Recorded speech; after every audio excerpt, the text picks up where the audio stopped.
Ikan jelawat adalah ikan yang banyak diminati oleh masyarakat Kalimantan Barat. Di kalangan masyarakat Melayu dan Dayak, ikan jelawat disebut juga ikan sultan. Sebab pada zaman dahulu, hanya kalangan bangsawan saja yang boleh mengkonsumsinya. Penyebabnya adalah jelawat memiliki rasa daging yang sangat gurih, sehingga hanya kalangan ningrat saja yang boleh menikmatinya. Namun yang pasti, hingga sekarang harga ikan ini di pasaran cukup mahal. Di Pontianak, per kilogramnya bisa mencapai angka Rp45.000. Saking mahalnya, terkadang ikan ini akan diolah menjadi ikan pakasam, yaitu sejenis cara pengawetan tradisional khas masyarakat suku Dayak di Kalimantan, sehingga daging jelawat yang lezat dapat disimpan dan dinikmati dalam waktu yang lama. Idealnya, pencucian dilakukan secara cepat, sehingga potongan daging ikan tidak terlalu lama terkena air tawar. Ini untuk menghindari merembesnya air ke dalam daging, yang mana ini akan mengurangi rasa daging ikan. Potongan daging kemudian dijemur selama setengah jam. Ini untuk mengurangi kandungan air yang ada pada bahan. Penjemuran tidak dilakukan hingga kering. Daging ikan jelawat tergolong kenyal dan tebal. Ini disebabkan ikan jelawat memiliki mobilitas tinggi di habitatnya. Yang pasti, daging jelawat ini cenderung tebal dan memiliki tekstur yang tegas. Daging ikan jelawat juga tidak lembek atau mudah hancur. Sayangnya, daging ikan dengan kandungan protein tinggi ini memiliki duri yang cukup banyak.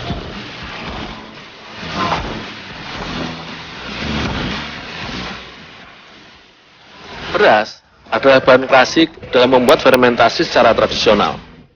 Beras harus dimasak dahulu hingga matang menjadi nasi. Memasak nasi untuk dijadikan bahan fermentasi tidak boleh dikukus, tetapi seperti memasak nasi untuk liwet. Nasi untuk fermentasi biasanya sengaja tidak menggunakan banyak air, sehingga nasinya tidak terlalu lembek.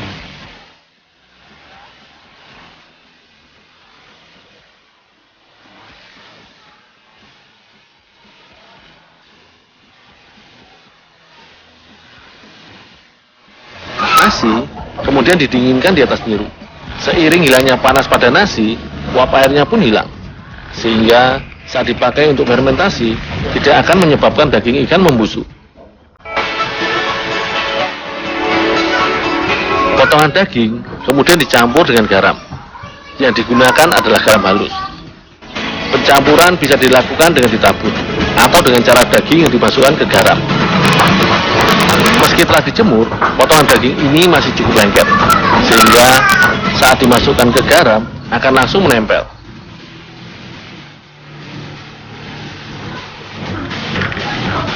Nasi kemudian ditambahkan sebagai bahan pencampuran kedua.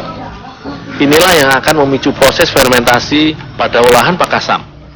Beras akan memicu munculnya bakteri asam laktat dalam jumlah tertentu, sehingga rasa daging yang diolah praktis akan memiliki rasa asam yang khas.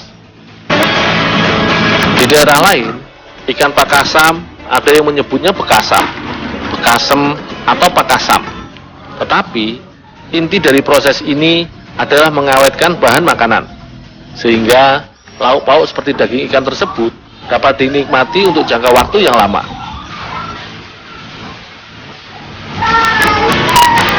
Daging ikan akan disimpan dalam toples minimal selama 4 hari.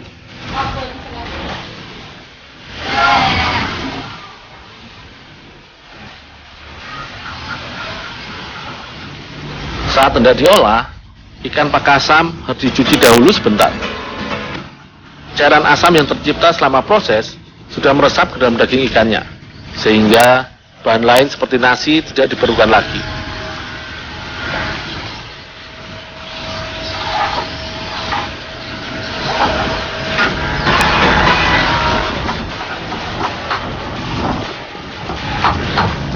Ikan pakasam sebenarnya dapat diolah sesuai selera.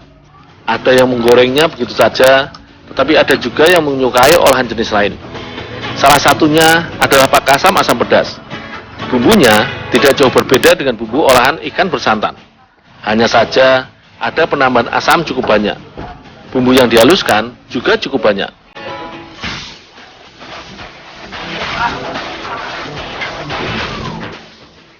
Bumbu harus ditumis dahulu dengan minyak yang cukup banyak. Saat ditumis, akan ditambahkan sedikit air putih campur asam. Barulah kemudian dimasukkan potongan ikan pekasam jelawatnya.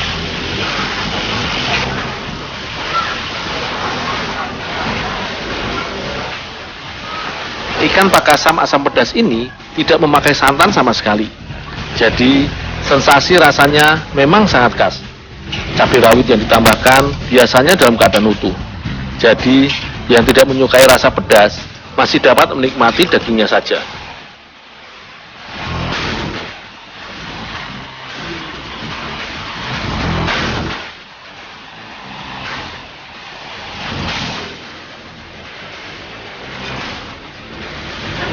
Di Indonesia, olahan pakasam sering diolah oleh penduduk Sumatera dan Kalimantan. Olahan ini memang identik dengan masyarakat Melayu dan Dayak. Dengan olahan khas ini, protein pada ikan air tawar dapat dinikmati dengan lebih nikmat.